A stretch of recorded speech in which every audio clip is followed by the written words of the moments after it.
Hello, this is George Sandman. I'm the founder and CEO of Growth Drive. And Growth Drive is a system used by business advisors to drive client profits, growth, and value. Now, we're also a community. Every week we get together to talk about all things business advisor, everything clients, cases, things we're seeing out in the world. Now, tune in here to this podcast, and you can join the conversation by scanning this QR code, passcode 867-5309. Jump into the conversation. Everyone's welcome. We're looking forward to having you. So here we go. On with the show. So anyhow, hey, let's talk about the summit. Catherine is looking for a venue for us. We are not going to be at the Francis Marion. So we're looking at, Charleston City of Hotels. And she's talking to a bunch of different properties. And we're going to have some fun. I will put we'll put a save the date. I'll actually ask Catherine to get a save the date on the calendar and send it out to everyone who has participated in the past and indicated interest. I know many of you, Tim, thank you. Many of you are busy gathering people in your circle and telling them you got to come to this thing. So venue we will take care of. However, we need to talk about the agenda, right? We started framing out a theme several weeks ago in this meeting, and now we need to decide quickly on a theme, time efficiently, quickly on a theme, and start laying out an agenda. I will say I want to give a shout out to our committed sponsors. We already have the Madison Insurance Group has taken our marquee spot. Guys, I can't be more excited about this. This is going to sound like an infomercial. They are good people with a unique program that I'm very, very excited about. Okay, it's great for your clients, especially for your clients who are throwing off cash that they would like to have in a tax advantaged uh, program vehicle. And thank you, dude. More coffee. I have a cold, so I'm half of my already decrepit brain. It's tax advantaged, and it gives you a fantastic opportunity to collaborate with their existing wealth advisor. So I'm gonna have Mark and crew on a couple of podcasts. So they're a sponsor, Marquee. And by the way, we have reserved the aquarium again. Who liked the aquarium? That was awesome. I needed a show of hands, man. Was that great or what? This time, let's go swimming though. I'll put you in with the sharks. I say yes, or the piranha tank. You don't want to do that to the sharks. And for entertainment this evening, Eric Owen will brave the shark tank. And so Mike Garrison, who is not here present, is a sponsor again this year. Anna Haliburta with Be Ready Advisors has committed to sponsorship, and we have other people lined up. We'll be announcing them. What we do is anyone watching this who's interested, we do an annual. It is not only a summit; it is more than a summit sponsorship. We feature our sponsors throughout the year, and so now we have a venue. We're starting to put together sponsors. I know everyone on this call is going to join us here in Charleston on October 5th, 6th, and 7th, 2026. Bring your family, bring your friends. But we do need to put together an agenda. So maybe for Larry. Yeah. Comments? Thoughts? Well, good. We know certain things work great with us as a community, really work well. They're almost like sacred times that we spend together and learn from each other. And we know that outside speakers, if it's the right one, could be good, but usually the intellectual property that we could outsource and bring in already exists in the room. And so, and we've seen that. We know we love panels and learning from not just one person at a time from groups. So there's certain elements of the way the meeting is run that are kind of sacred space for us. And we just want to, I think the theme is a good way of going. We have time, but the earlier the better. I Yep. I'd like to suggest Tim do a session on flamenco dancing. If Practicing. and the allegory of flamenco dancing. Exactly. How can this apply to business and life? We have the allegory of the cave. Now we have the allegory of the flamenco. I like it. But Larry, you make a really good point, because Yeah. I selfishly love the 100% workshop format, and we have and I think part Larry and I have been discussing this. I've been discussing this with several of you. Maybe we want to hybridize it a little bit, so we have some presentations, panels, and definitely workshops. I mean, workshops is what we learning from each other. It's not workshops, right? Learning from each other is what we do best. So, and uniquely, I might add. And Yeah, George, I'd humbly suggest that the panels move more and more towards fireside chats. That the events that I go to where there's a formal panel where they're just answering the questions are less good overall than the fireside chats where it's a almost podcast format of interacting, having a discussion and interacting with the audience. I think that's great advice, Eric. Yeah, done. I agree. I'm the keynote at the whatever. It's not a.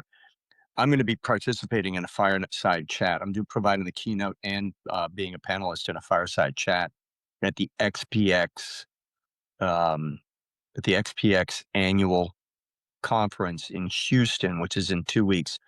By the way, if anybody is, it's going to be a fantastic event. I know it's a lot of travel and relatively late, but it is going to be a fantastic event.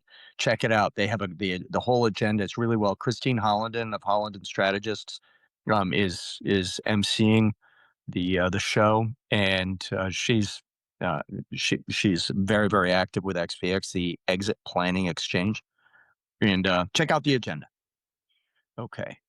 Eric, Let's take a look. Tim, Eric. thank you. Let's take a look at what Tim ran through Claire. Okay, what do we got? Uh-oh. I think a hybrid of, I love 3. I think a hybrid of 3 and 4 could be cool. Could you just, what are 1, 2, It's and 3? Oh, there we go. It's in the chat. There I just put it on the screen. Yeah, I want, but not everybody out in the world can see the chat, but now they can because it's being recorded. Can you enlarge that a little bit? Whoever's got it. That worked? Yep. I'll scroll it up to here.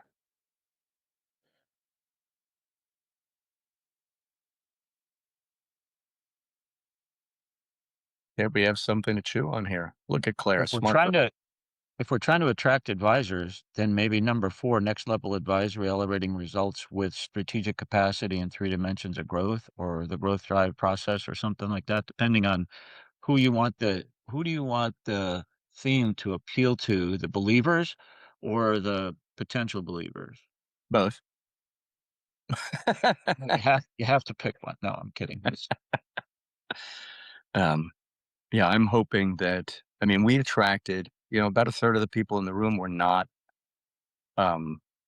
software subscribers last year. And yet we had a fantastic group. So, by the way, BEI is also a sponsor of the Business Enterprise Institute. You're going to see some big noise with BEI here right quick. So, 6 isn't bad either. That's really got a broad appeal. I don't know. What do you guys think? So I'll jump in here because I guess, I don't know, I tend to focus on this maybe way too much, but there should be some session, I think, maybe a breakout session or something on really how to navigate through the software, and what the capabilities of the software are. Agreed. Sure, 100%. Yeah, because I think I get into that a lot, and how to basically utilize it. How to effectively take a situation where you have a case study and someone can walk through, going through the software and the different reports and the different, different outputs and the different deliverables that you can deliver through the software. Because I think, that would be useful, I think, for everyone. And those who aren't subscribing to the software, they would, if they see the power of it and the tool that it is, they may consequently subscribe. Yeah. So it could be a good a learning tool and also a marketing tool. Happy to do it, and let's get together a committee. It's not a huge amount of work, but to kind of to hammer these into shape. Mike, I love that suggestion. I would be happy to do it, and I would suggest that maybe it would be more powerful if three of us do a fireside, a longer fireside chat about this, how we use it in climbing to win engagements and then to plan and to execute. There's one other side comment. I hope you guys have had a chance to look at the onboarding customer success guide. I did a webinar on it. The webinar is posted in courses. For those of you who are subscribers, I think we also ended up releasing it as a podcast, more as a podcast or blog post, but we released it publicly. It's on our YouTube channel. Check it out, because she is an adjunct to Claire, and she is really, really good at saying, if you put in there, I've completed Clarity Level 1, now what? She will tell you exactly now what. So there's several different options, and she'll help you suss out which one works best for you. So I just want to, before we move to, thanks, George. And I just want to stay with Michael. When you said navigate the software, so there can be a fireside chat panel talking about how they use the software to win engagements and work with clients. Are you talking about that? Or are you talking about the hands-on how to use these tools? The latter, Larry. That's what I thought. And so we could then delve into that. But I could also see, George, under strategic capacity, that Monday morning slot, that half-day slot where yes, meeting, where we pick a topic that we get hands-on with. It could be navigating the software. I love that. Within strategic capacity language, which is, so Mike, share a little bit more about that, what you're thinking. Well, I'm thinking, and it's kind of timely here, because in about 2 weeks, George is coming down here to do a presentation with myself to the Exit Advisor Alliance. We're talking about strategic capacity, and as a new tool in the M&A market to kind of inform buying and selling decisions. So my thought is that, strategic capacity is the foundation of all our work, right? It's the basis of what we do, but the tool that we use is Clarity, and Clarity helps solidify and quantify and measure and set the business owner on track to build strategic capacity. So I'm thinking that, when I do this thing with George, and maybe George, what we do together in 2 weeks could be a model of what we do at the conference. I was going to go through a hypothetical, like a case study, go through the software and kind of work all the way through it and show people, what the tool does and what measurements are done and what direction it gives the owner, and how that direction gets translated into action plans and implementation. Awesome. Yeah, Mike, I love that idea, and I know you and I are meeting. Yeah, we're going to meet about that. But I'm saying, George, what we do in that presentation in 2 weeks, is it 2 weeks? Yeah, almost. Yeah. A little more. That could be kind of the same thing we do at the annual conference. It could be a model. I'm not saying it has to be exact, but I think it does address strategic capacity, why it's important, and then it shows you the measurement. I mean, the tool that we use, the main tool that we use to kind of measure that calibrate that and, make that reality. I love the idea, man. Love it. And I really, Larry, I think, if we combine what you and Mike are busy doing this because you're in opposite corners, but if we combine the ideas that you and Mike are busy describing, that if we have a full half day, if we take our Monday morning and our bonus session is right, let's roll up our sleeves and be very, very pointed with maybe 3 of the modules, or however we structure it. But I love the idea conceptually. I think it's strong. Does How do you guys feel generally about the direction of that as a bonus round, as our bonus round on Monday morning? Yeah, I'd comment the level 1, the SLT, and the level 2, and there are aspects of level 2 I'm sure I'm not using fully. Those I'm less concerned about than the equity planner, or I'd want to make sure that we tie in some of the. I bet if we ask people to raise their hands on this, that I'm not. I know I couldn't raise my hand to say I know how to use all the tools in Clarity and tie them all in. Right? I don't. I know how to use the ones I use, and they're adequate for me doing what I want to do. But I'd like to understand better equity planner, or the insurance, the I can't even think of the name of it right now. The Protect value. Yeah. protect value, right? Like, I'd better understand how and when people are using that in not just theoretically, but in practical use, how they're doing it.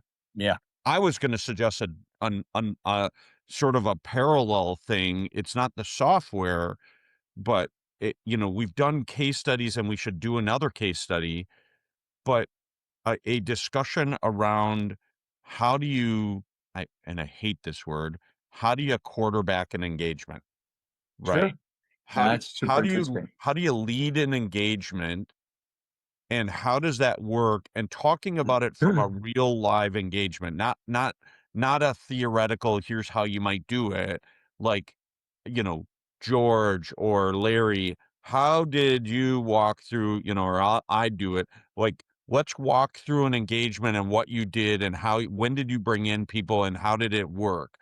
I love the case study things, and we talk, and I feel like lots of people in that room are going, yeah, this is what I think I do. But I don't hear I don't hear a lot of people saying, this is what I did the last 20 times I did it. Right. And I just think that would help. And to pick up on your point, Eric, what I'm hearing sitting at the middle of our spider's web here is the people who are using the process, the growth drive process, are very satisfied, and are doing real good for their clients, which makes them happy, makes the client happy, etc. Eric, I think that's a great point. I'm so happy that AI is busy taking notes on this. Yeah. So thank you, Eric. And we should put out a call, people who would like to participate in a committee. And guys, we're talking about maybe. I'm in. Thank you. Thank you. We're not talking about a huge amount of time. This isn't an hour a week for the next 50 weeks, right? Yeah. So, but it helps lead the community to an event that is designed by you, by the people, for the people. But I think it's very, very important. We did it last year, and I would really value and be grateful. Just so AI catches it, that was Eric Owen and Mike Desiato both raising their hands. Okay, I got it. Yeah. Good. I wrote it down too. I approve that verbal comment. Yeah. Good. And Hey, Joe, Paul, what are you thinking? And I know it's a long trip for you, and it's difficult for you to get to the conference on the East Coast. What attracts you, assuming you're able to go? What would compel you to say that I need to learn, I need to be a part of? So the reason I don't is I've promised my wife fewer trips, and I'm down to 4 trips already this year, so very unlikely. I'll give you an example, though, of something I'm going to an ACG meeting here in town, and even with that, I take crap from my wife because it's at dinner time, and she grew up in a factory working kind of family. So being home at dinner was something that her father did every day, no matter what. That aside, it's somebody talking about their business. And so the thing that attracts me is when a successful business person talks about their business, or in ACG, we've had people come in and talk about the exit that they did. Those things attract me as being different kind of material. I know I haven't been to any of them, and I have given fireside chats. I've attended fireside chats, but there's multiple formats to a fireside chat. If you think back to where that term comes from, it was Roosevelt talking to the country over the radio, basically. Um, you can have a fireside chat where it's just one person talking to the audience. You can have a fireside chat where the one person talks and a moderator asks that one person questions. You can have a panel where you have multiple people talking briefly. They introduce themselves in 5 minutes, and then the moderator asks questions, then the audience asks questions. The ones that I like best are the ones that have each of the persons talking briefly, but with some slide materials that is a takeaway then for the people in the audience, then the moderator asking questions and the audience asking questions. That's the format I like best. And Paul, that is one that works in this community quite well. So you're reinforcing the value of that approach. And Eric, to your point, calling it that fireside chat. We did have a business owner who talked last summit, about his experience in evaluating his exit, like a year later, in hindsight, what he could have done better. That was interesting. I think people really enjoyed hearing from an owner about their experience and what they were thinking and what they weren't knowledgeable about, that they had to learn or learned after the fact that they wish they knew. So yeah. I'll weigh in on one more thing. George, you said something that was intriguing and important for the Growth Drive LLC business. There were lots of people at the summit that were not subscribers to more in the system. Yeah. So if you do a session like Michael was suggesting, and you say, do it on Monday, who's going to go? Is it going to be the people that you want to draw into the community, or is it going to be the people who are already in the community? Do you care which it is?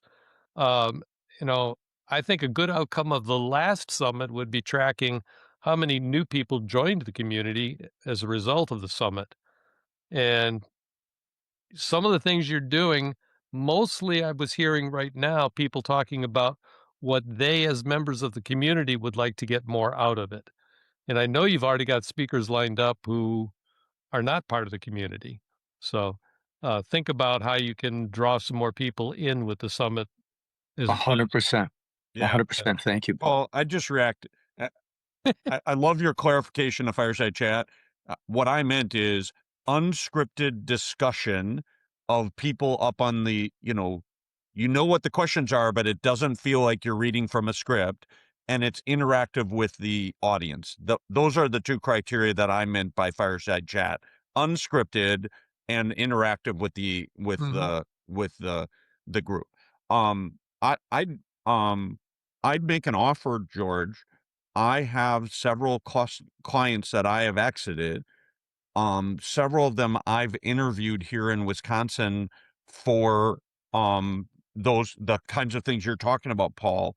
I I doubt any of them want to fly down just to be there for a day to do it, but I'd ask them.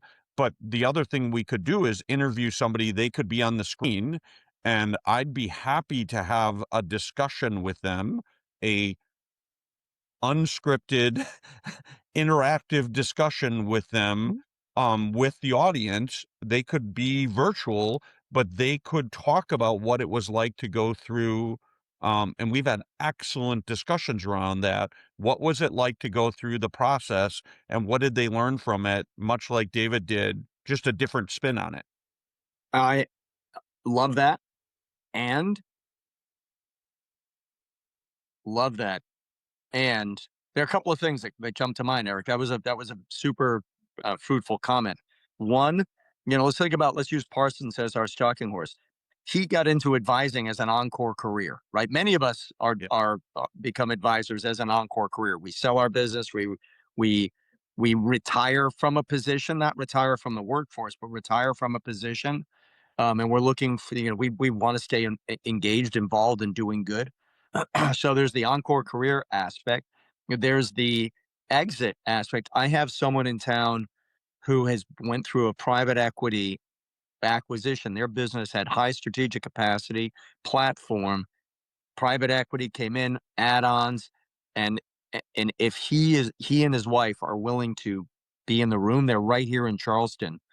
They would be fantastic, and any one of you can interview them. Their story is there's so much to learn from their story, and it's kind of emblematic. Right. So Eric, you guys are the committee, but yes, that is a great idea, Eric. And my preference, if I were doing it, would be to pick somebody who not only exited, but who did growth and exit. Yes. Right? So that we could talk about both aspects of the process, right? Not just the transaction, if you will, transition, but actually what were all the growth aspects and preparation aspects that got you to that end state, right? Because I think the transition itself is interesting for sure. And Paul, I know your comment, it's very sexy to talk about what's it like after the event. But what interests me when I'm listening to them, I'm always listening for, what did you do to get ready? Yesterday I was with a potential COI that I'm trying to, and I looked at him and I asked a question that I ask a lot of people. If I offered you, 10 to 20% premium, would you sell your house today and move out by tomorrow? Oh, Yeah, right. Would you do that? Yeah. Right. And the answer is, well, no, I'm not ready. I need 6 months to, fix some stuff up, or, I have a project I'm right in the middle of, or whatever. Right. And this is what we talk about all the time. You don't have options when you're not ready. I love that question, though, applied to a business owner. It is a great good, question. Eric. It's like, what are you crazy? Yeah, right. Very good. Hey, Larry, we're it's totally fine. You're not showing anything sensitive. Just heads up, we are still watching your screen. Yeah, no. Okay, cool. No, I'm just playing. I'm playing, listening, Great. and playing with what to come back. Yep. Great. Yeah. Great. Eric, that was good. These are some great ideas. Yeah. So again, back to the point of interviewing somebody, I think if we were going to spend the time on that with the crew, it's easy to lean into the sexy part of just and David talked a lot about the transition part, the exit, and, and kind of afterwards. It'd be really cool to talk to somebody who spent, I can think of one of my clients. We spent 5 years getting, growing their company, and then we got approached by a buyer, and then went through it. Like, what were all those things, and what did you do, and what were you thinking during that growth stage? And right, like that, to me, that's meaty, right? How did you keep the energy up? How did you? Yeah, that is super meaty, Eric. Agreed. Yeah. Agreed. We have other topics that have already come in via Circle. That is building collaborative teams. And that was the theme last October. Another one is price packaging. Maybe Mike Garrison put that in Circle. I think so. Yeah. Price packaging. And the other is AI, continuing to be innovators in the market. Yeah. And how to use AI. And that was I think big. AI has to be on the agenda every year. Right. So At some aspect, Yeah. how are we thinking about it? How are we growing? Even the AI, how does, when we're going through clarity, how does Claire go into clarity, right? And what is Yeah. that going to look like? Yeah, and it's interesting because the next 6 months, we're going to see a distinct evolution of how we all use AI, and we're going to evolve. So right now, AI doesn't do things very well. We're evolving into an AI doing things very well. So it's probably definitely needs to be on the agenda, and probably not one we can nail down um, for a while, for a few months. These are exciting times, guys. These are exciting topics. 100%. So real quick, I want to unshare in a second. I was looking at all the different themes, and Tim, this is great that you and really George, it's great Claire could do this for us. And I'm looking, and some of these are related to from my view, subtopics or topics during the conference. The one that strikes me is our role in helping build immortal businesses in the market. Yep. And so I was looking at that, building the immortal business, unlocking kind of as a theme, and everything we do is learning about how to do that. It's supporting that strategic capacity being the core element of that. But some of the others, and you could argue, well, it's about us, not the business. What would attract someone? Is it building an immortal business, or is it about next level advisory? I could see it either way. Well, you can almost Other- combine those two, right? Yeah. The concept of the immortal business, as I describe it in my book, that comes up in demos regularly. Many people have not read my book, but for people who have, that is one concept that they mention when we're talking. Just for whatever that's worth. In fact, it came up just yesterday. A gentleman who's going to be joining this community, and is becoming a C3D. Yeah. Good. I'll stop sharing. But again, Tim, thanks. No, that's awesome. Yeah, Tim. Yeah. Thanks for asking. And because I was sharing so long, we couldn't see everyone. Jemiah, what are you thinking as we're talking about themes and what's important to you? I'm loving all the things that we've been sharing so far. The last one actually, the last two, what Aaron was talking about as far as continually having something as far as the use and actual practicality of AI going forward, but also the future of value growth advisors, especially on, what George called, that seventh option, the oil well, the immortal business. I think the evolution of those two going together, especially with everything with, I guess maybe having a section in there where we're talking about kind of what I researched too on the side as for what's going on in the private capital market, PE world, and just kind of bringing a, understanding or some type of understanding of that as well as it relates to the options that we bring to our, business owners. I was on a call the past week with a company, Stephen may be familiar with them too, privateequity.org, and, just talking about the different options with, like ESOPs and getting kind of trained a little bit in that to be able to offer it as a mixture. We're starting to see like a mixture of options for clients versus just the, exit fully or the, go that way. You kind of do a mix of some private equity, some, retainership, sell 10 years later. And just we're starting to see, because owners, educate owners more on just the power, as we talk about, what they really want is optionality. To pick how they want it, just us being advisors, how, some kind of way kind of starting to give those conversations of, strategic capacity kind of gives you those optionalities and kind of at some point over the next few conferences breaking down or showing how growth drive fit in each of those different optionalities that having a high strategic capacity gives. 100%, Jemima. High strategic capacity opens all of the options. And George, Right. it's piggyback on that. I think, and maybe we could have a session or a talk or a roundtable or a fireside chat about the various options, because a lot of owners, I think that their only way out is selling to a strategic or private equity or maybe a family business. But there's 5 or 6 other ways, that are options, but they need to understand them. They need to know the pros and cons and whether it fits with their overall planning. But I've been dealing with a few clients that, one, for instance, never heard of an ESOP, never even heard of it. And I introduced it to them. They went through the process and they were almost doing it, but then they backed off because it wasn't consistent with what they wanted to do, but they never heard of it.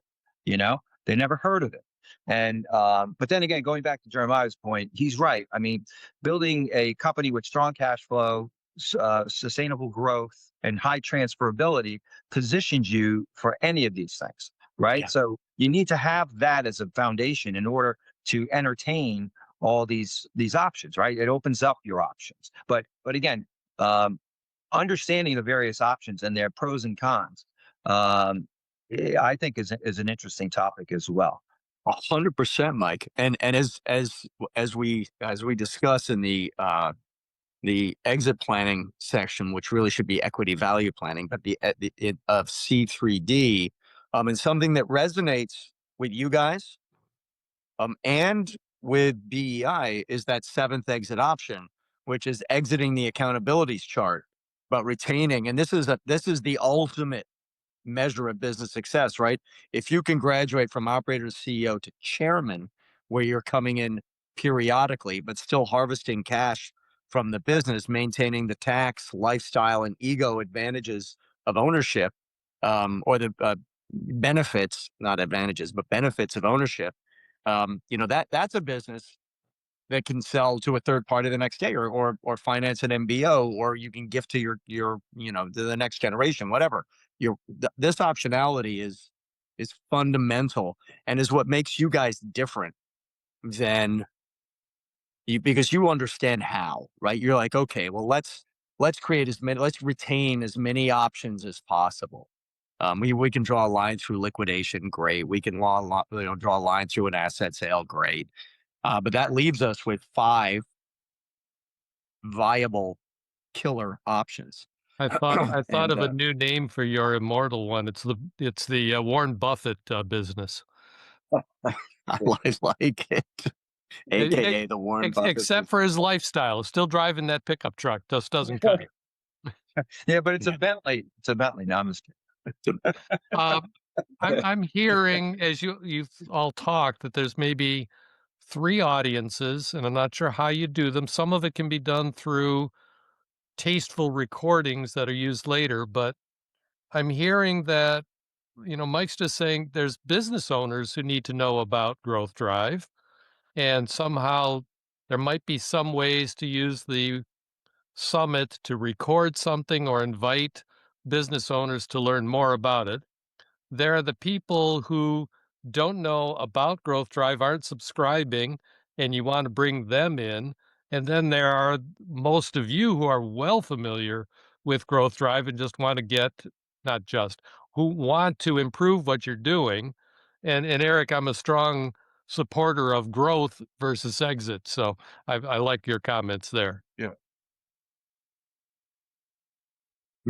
A good point, Paul. It's hard to build a conference, a summit that satisfies fully each audience. In some ways, what I think I've learned, Steve, from you, is that if we build this for the core, then people who are newer are going to see the high level and be attracted to that.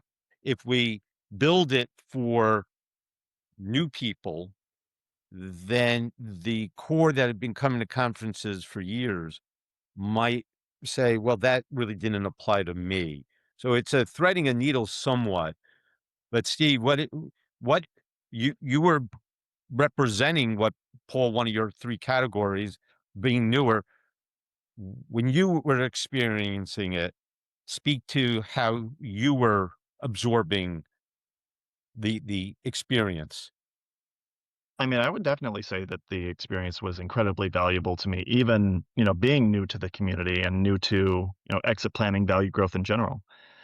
But I would say that where my focus definitely as, someone who's starting out, there are problems that definitely went unaddressed because that's not what the majority of the audience in the room, really was focused on and cared about, which I understood coming in. And I think that's, to your point, how as we shape what audience we actually want this summit to aim for is going to kind of dictate the content that is presented in the summit as well. I don't think that aiming at people that are new and coming into the community is wrong, but I also don't think that, aiming to the core again is wrong.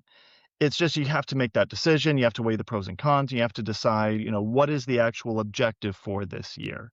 Is this to bring up new talent, or is this to stabilize our current talent and maybe enhance it so that the people in the community currently have something not only to actually put into action, but to show for it. So suddenly this could also factor into a growth opportunity because now you have a core giving all of these different experiences, case studies, evidence that all of the people that would come new into the community can then see and be attracted to in the very same way that, as I came into this community, I saw exactly what I needed to. I saw people doing it.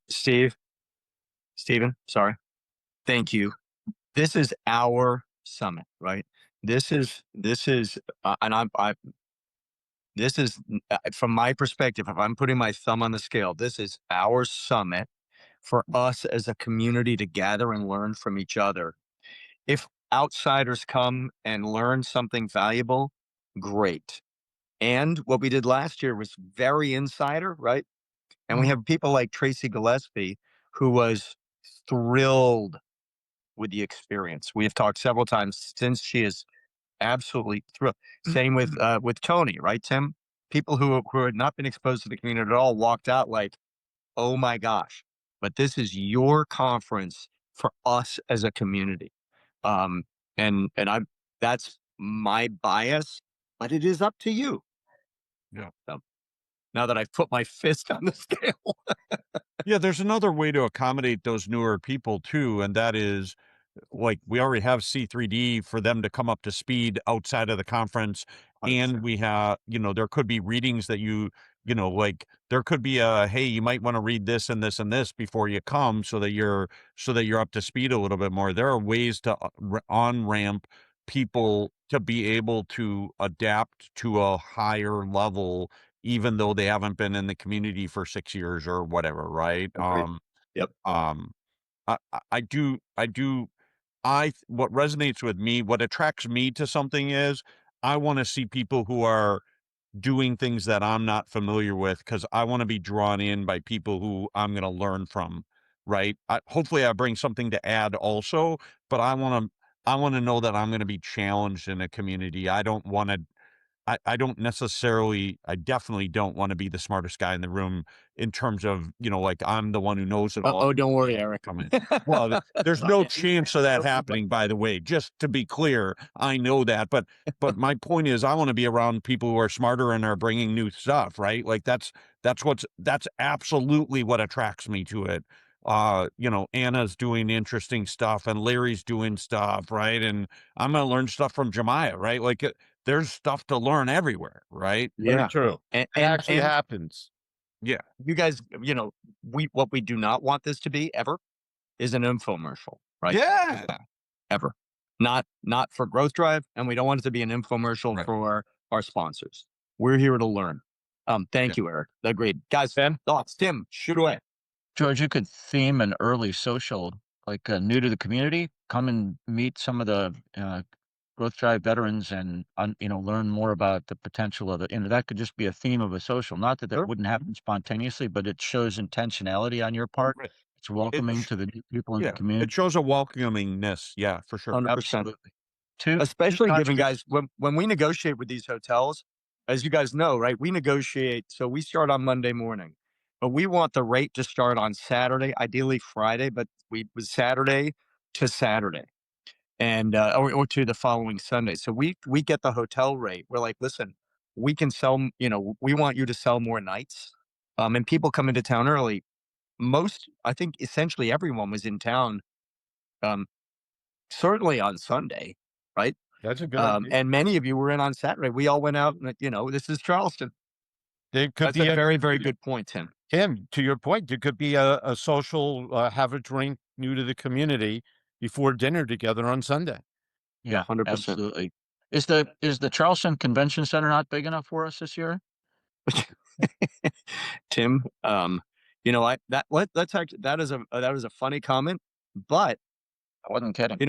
I think the we kind of after this after 2025, we said, we think 75 is kind of our max number. And a couple of you were like, George, don't kill yourself. When 50 is great. That is a great group. I think 70, somewhere between 50 and 70. We had what we have in the room last year, but basically 70 people. And that was a really, really good group. Super productive, right? So, Tim, your point's a good one. I have two actual suggestions for the agenda or the theme or however you want to call it, the planning piece. We talked about Please. one of these already. One is to have what we talked about, how to use the software platform, like Larry brought up or somebody brought up earlier, Mike. to be a workshop. That's not an hour-long session. All that's going to be is a drive-by. Nobody's going to learn enough about it. I'm suggesting like a 3-hour workshop.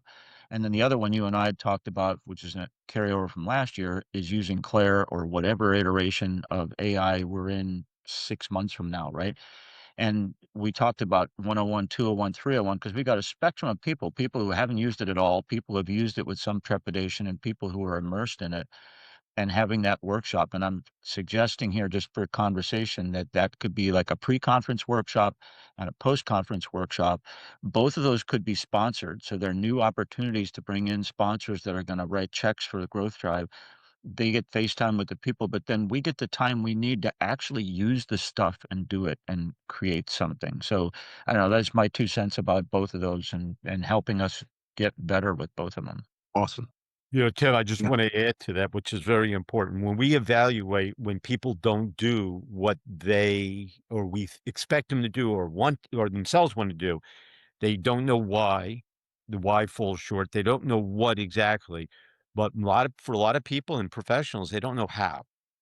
And I'm wondering if we fall short, not because you're not, George, creating whether it's C3D or other means by which people learn, but adult learning is a hands-on contact sport. Yes, it is. It's analog. For sure. It takes time. It's analog. It takes Yeah. time. Tim, to your point, and I think Mike, to your original point. And so doing that Monday morning, before the conference, because if someone walks into the conference Monday when it starts at 1:00 and they're looking around and they're talking about the equity planner and Clarity 2, and they're fairly new, right, Steve? It's a lot of intellectual trying to stay with it without having actually touched it. And so Monday morning is that opportunity to build the knowledge and confidence of how. Yep. And we can buddy I like system. Eric's earlier premise about coming in and using equity value planner and doing the protect value and actually seeing and doing. And how do they fit in the sequence? So like, when is the right time? When are people using, right? It's not just here's how you use the tool, but when would I use the tool and right and apply it?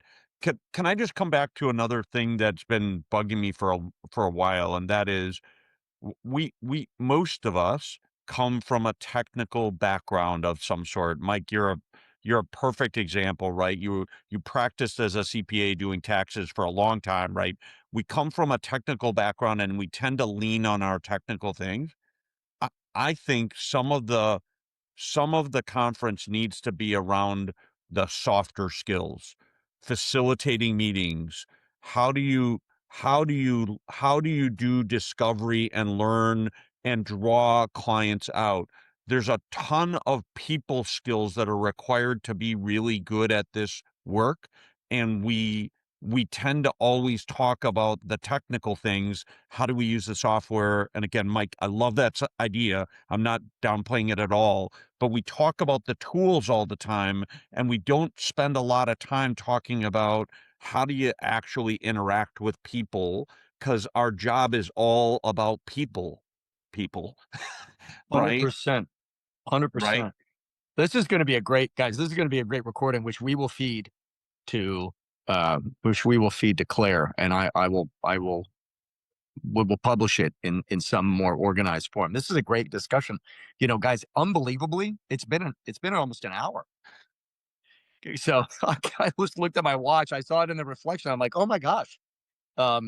We have 5 minutes left. Would you guys be willing to run just 20, 30 seconds each? What is your key takeaway or the idea you want to cement, or, your one comment? Would that be okay with everyone? Sure. Awesome. Well, Eric, we'll start with you. 20, 30 seconds. Mike volunteered. Go, Mike.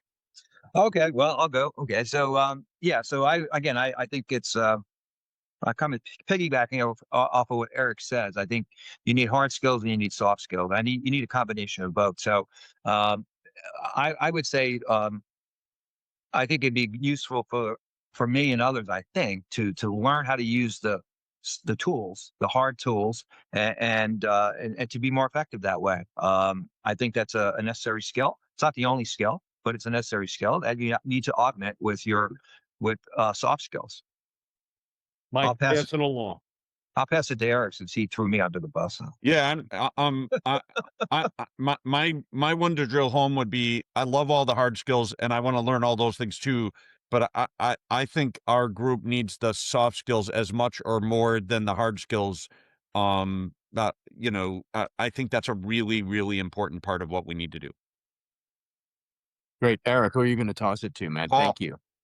So I've been reading a little bit about people climbing mountains, reaching the summit.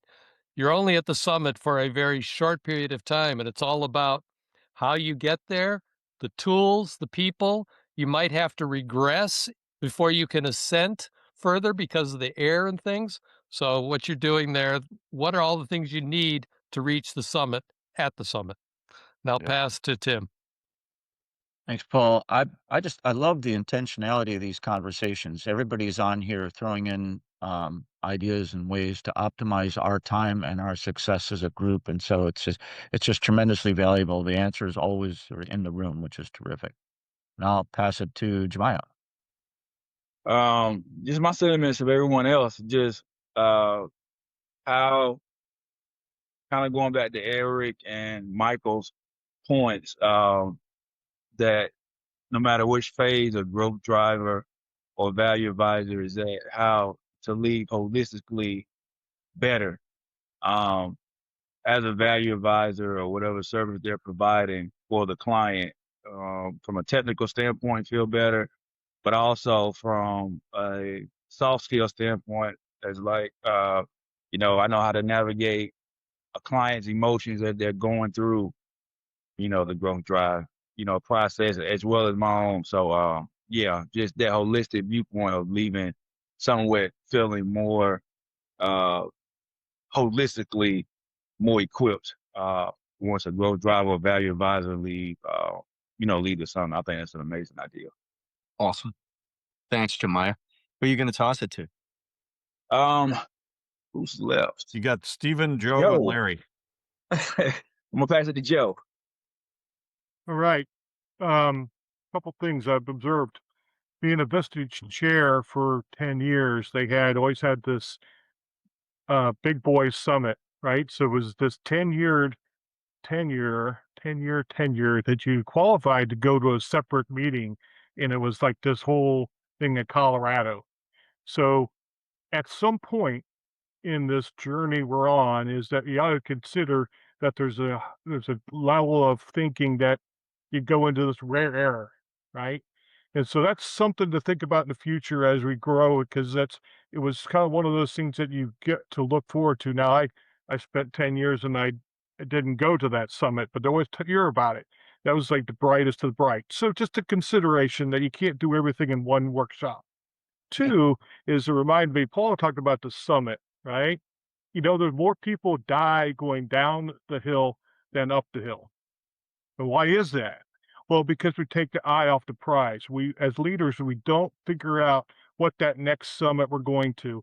And so it's everybody out for themselves and going down this, imagine if you're going up, you could, the guy falls on top of you, above you, he's going to take you with him. But at going down, it's everybody to himself. So I thought that was an interesting analogy at the end of the day. Say, hey, how do we get the team to focus on the next